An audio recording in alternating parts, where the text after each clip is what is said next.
এই সময় গিটার নিয়ে টুংটাং করে ক্যান্টিনে আড্ডা দিচ্ছিস যে? এখন তোর ক্লাস নেই? কলেজ ক্যান্টিনে ঢোকে হাঁপাতে হাঁপাতে সায়নকে বলে অহনা। এই যে চলে এসেছে সায়নের হিটলার প্রেমিকা, এবার ভাগ সায়ন ভাগ, বলেই হাসির রোল ওঠে। দলের প্রত্যেকটা সদস্যের দিকে বজ্রদৃষ্টি হেনে সামনে গিটার কোলে বসে থাকা সায়নের হাতটা ধরে হ্যাচকা টেনে অহনা বলে, চল বাইরে চল, তোর সাথে অনেক কথা আছে। চুপচাপ সায়ন অহনার পিছনে পিছনে কলেজ ক্যান্টিন থেকে বেরিয়ে যায়। পিছনে বন্ধুদের দল টিপ্পনি কাটে, ভাই এখন থেকেই ভাবির ভেড়া হয়ে গেছে, কিরকম চুপচাপ পিছনে পিছনে চলে গেল দেখলি? এই সায়নটার কোনো পার্টস নেই। আরে অহনাকে জমের মতো ভয় পায় সায়ন, বলেই সবাই আবার হো হো করে হাসে। কলেজ মাঠের শেষ প্রান্তে কৃষ্ণচূড়া গাছের তলায় এসে অহনা ধমকে ওঠে, তুই আবার ক্লাস মিস করছিস সায়ন? আমি খোঁজ নিয়ে দেখলাম এখন তোদের অর্গ্যানিক কেমিস্ট্রির ক্লাস চলছে, তুই ক্লাস না করে ক্যান্টিনে বসে গিটার বাজাচ্ছিস? তোর কি ভালো রেজাল্ট করার কোনো ইচ্ছে নেই? মৃদুস্বরে সায়ন বলে, আমার কেমিস্ট্রি পড়তে একদম ভালো লাগে না অহনা। বাবাকে অনেক বলেছিলাম, অনেক বুঝিয়েছিলাম, কিন্তু বাবা জোর করে সেই কেমিস্ট্রি অনার্সেই ভর্তি করে দিল। সাবজেক্টটার নামই রসায়ন, কিন্তু আমার কাছে এই সাবজেক্টটা পুরো বোরিং, রসকসহীন। উচ্চ মাধ্যমিকে অনেক মুখস্থ করে 80% নম্বর পেয়েছিলাম কেমিস্ট্রিতে, কিন্তু বিষয়টা আমার পড়তে একদম ভালো লাগে না, আমি কানেক্ট করতে পারি না। অহনা মুখভঙ্গি করে, বিষয়টা আমার পড়তে একদম ভালো লাগে না। কি সুন্দর কথা। কাকু অনেক বুঝে শুনেই তোকে কেমিস্ট্রি অনার্সে ভর্তি করেছে, বুঝলি বকা? কেমিস্ট্রি পড়লে ভবিষ্যৎ উজ্জ্বল হবে, অনেক জব অপশান পাবি। কেমিস্ট্রিতে মাস্টার্স করার পর চাইলে শিক্ষকতা, অধ্যাপনা করতে পারবি, আবার আইআইটি লাগিয়ে রিসার্চও করতে পারবি। বিভিন্ন কোম্পানিতে চাকরির হাজারটা দরজা খুলে যাবে তোর সামনে। ভাবতে পারছিস ভবিষ্যতে কত বড় চাকরি পাবি জানিস? অহনা, তোর আর বাবার এই একই কথা। ভবিষ্যতে চাকরি পেতে হবে, মেশিনের মতো টাকা রোজগার করতে হবে। তোরা সব একই মেন্টালিটির। সব মানুষের কি এটাই লক্ষ্য হওয়া উচিত? চোখ বন্ধ করে বই মুখস্থ করো, কম্পিটিটিভ পরীক্ষাগুলো দাও, যেভাবে হোক একটা চাকরি জোটাও। তারপর সেই এক গতানুগতিক জীবন, বিয়ে করো, বাচ্চা মানুষ করো। 100 বার মানুষের এটাই প্রধান লক্ষ্য হওয়া উচিত। ভবিষ্যতে চাকরি না পেলে নিজে খাবি কি? বাবা মাকে নেকবি কিভাবে? আর আমাদের ভবিষ্যতই বা কী হবে? তুই চাকরি না পেলে বাবা তোর সাথে কখনো আমার বিয়ে দেবে না। আমাদের পরিবারের সব ছেলেরা, সব জামাইরা, সবাই সরকারি চাকুরে। তাই আমাদের বাড়ির জামাই হতে হলে তোকে একটা সরকারি চাকরি পেতেই হবে। এ কথাটা তুই কেন বুঝিস না? তোর উচ্চ মাধ্যমিকে এত ভালো রেজাল্ট হয়েছিল, একটু চেষ্টা করলেই তুই কেমিস্ট্রিতে ভালো রেজাল্ট করতে পারবি। কিন্তু তোর পড়াশোনায় কোনো উদ্যোগ নেই, কোনো চেষ্টা নেই আমি দেখতে পাচ্ছি সায়ন। তোকে পড়াশোনায় আরও মনোযোগী হতে হবে। শুনতে পাচ্ছিস আমি কি বলছি? সায়ন, এই সায়ন, এই বলে সায়নকে 2 হাতে জোরে ঝাঁকায় অহনা। সায়ন তখন কলেজ গেটের দিকে উদাস হয়ে তাকিয়েছিল। বিরক্ত অহনা বিড়বিড় করে, হাদা বোকা গাধা ছেলে। কলেজের 2য় বর্ষের রেজাল্ট বেরোলে দেখা যায় সায়ন কোনোক্রমে অনার্সটা টিকিয়ে রাখতে পেরেছে। কোনো মতে 45% নম্বর পেয়েছে সে। এ নিয়ে বাড়িতে ভীষণ অশান্তি চলছে তাদের। তার রেজাল্ট নিয়ে বাবা মায়ের মধ্যে তুমুল ঝগড়া হচ্ছে।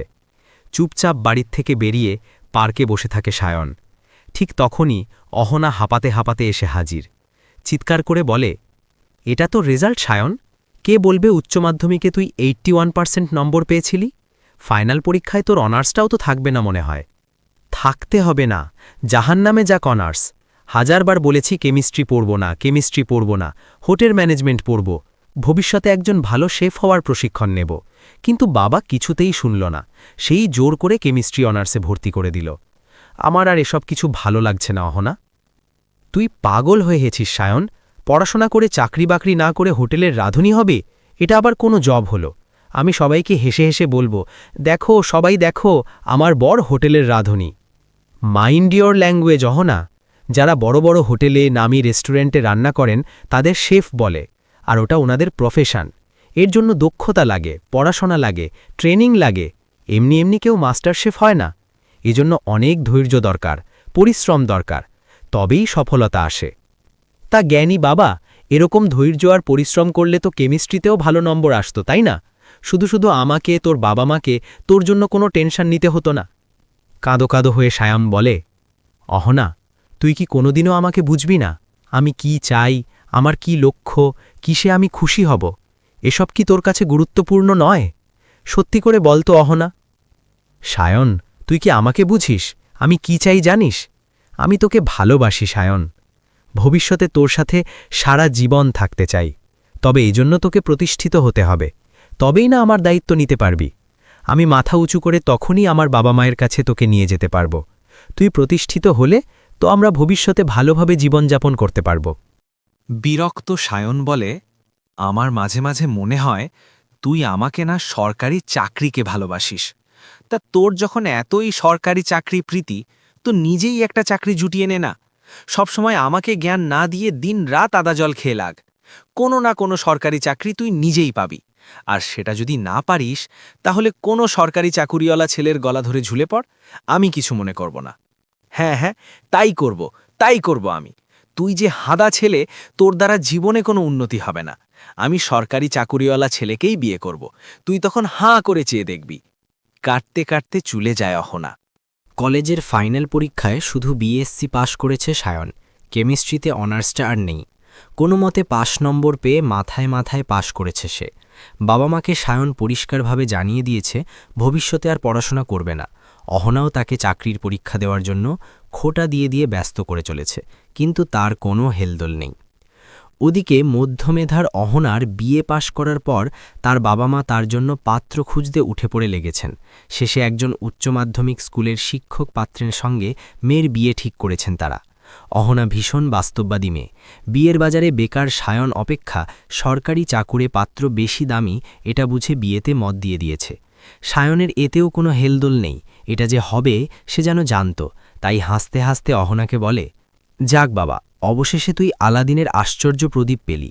বুঝে শুনে সরকারি চাকুরে ছেলের গলায় ঠিক ঝুলে পড়লি, তোর লক্ষ্য পরিপূর্ণ হল।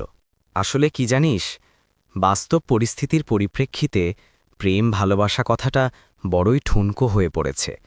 এখন সকলেই ভীষণ বাস্তববাদী। এখানে আমার মতো ভাবুক লুজার ছেলের কোনো দাম নেই। তুই অনেক চেষ্টা করেছিস, অনেক অনেক অনুপ্রেরণা দিয়েছিস তোর চোখে, মা বাবার চোখে দামি হয়ে ওঠার জন্য, কোনো মতে চোখ কান বন্ধ করে একটা সরকারি চাকরি পাওয়ার জন্য। কিন্তু আমি পারলাম না রে, আমি ব্যর্থ। তাই তুই সঠিক সিদ্ধান্ত নিয়েছিস, তোর প্রতি আমার কোনো রাগ বিরাগ নেই।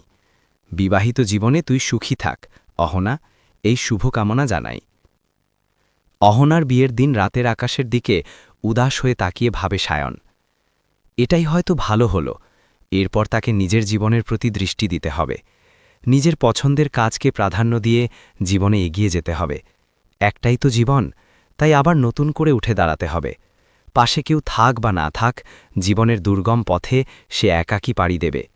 আজ নিজেকে বন্ধনহীন লাগছে তার। ভালোবাসা নামক দড়িটা গলায় চেপে বসেছিল, সেটাকে কাটতে পেরে নিজেকে মুক্ত লাগছে। এবার সে খোলা আকাশে উঠতে পারবে। প্রিয় বন্ধুরা, এতক্ষণ সাথে থেকে গল্পটা শোনার জন্য অশেষ ধন্যবাদ। গল্পটা ভালো লাগলে একটা লাইক, কমেন্ট ও শেয়ার করে দেবেন। আর পরবর্তীতে আরও এরকম নিত্য নতুন গল্প শুনতে চাইলে আমার চ্যানেলটি সাবস্ক্রাইব করে সাথে থাকুন। ভালো থাকবেন সবাই, ধন্যবাদ।